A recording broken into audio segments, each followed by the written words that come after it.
여야의 첨예한 대치 속에 윤석열 대통령이 내일 내년도 나라 살림 예산을 설명하는 국회 시정연설에 나섭니다. 민주당이 보이콧 방침을 밝혔지만 윤 대통령은 시정연설은 헌법적 책무라며 반쪽 본회의장에 서기로 했습니다. 조은지 기자의 보도입니다. 대장동 특검 수용과 대국민 사과 없인 국회 시정연설을 거부하겠다는 민주당의 으름장에 윤석열 대통령은 불편한 심기를 감추지 않았습니다.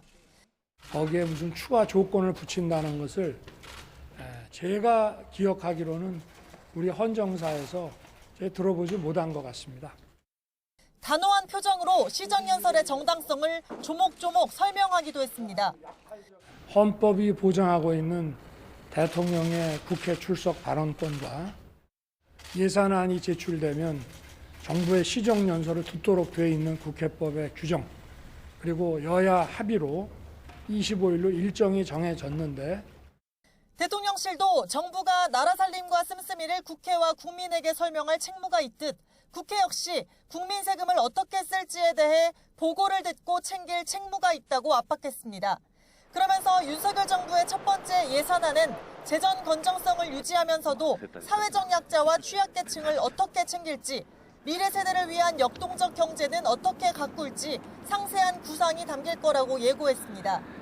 하지만 오후 긴급 의원총회를 연 민주당은 윤석열 정권의 태도는 협치를 파괴한다, 헌정사에 다시 없을 야당 탄압이라면서 시정연설 보이콧을 확정했습니다.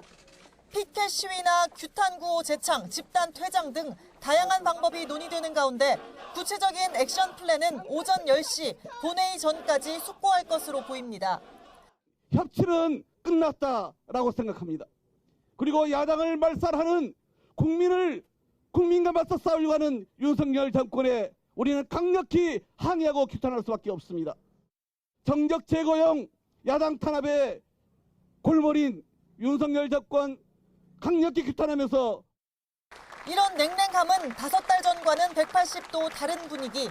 지난 5월 코로나 추경안 처리를 위해 취임 엿새 만에 하늘색 넥타이를 메고 국회를 찾았던 윤 대통령은 의원 전원과 일일이 악수하며 연신 협치, 초당적 협력을 외쳤습니다.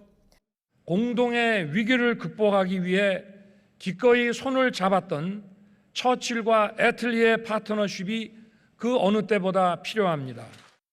진정한 자유민주주의는 바로 의회주의라는 신념을 저는 가지고 있습니다. 대통령실은 한때 한덕수 국무총리의 연설문 대독도 검토했지만 엄중한 경제안보 상황 속에 책임을 다하겠다면서 윤 대통령이 국회에서 국민께 설명하겠다고 확정 공지했습니다. 지금으로선 반쪽 이상이 텅 빈 썰렁한 본회의장에서 윤 대통령이 연설할 가능성이 큰데 대통령실은 뭐가 옳은지는 국민이 직접 판단할 거라고 언급했습니다. YTN 조은지입니다.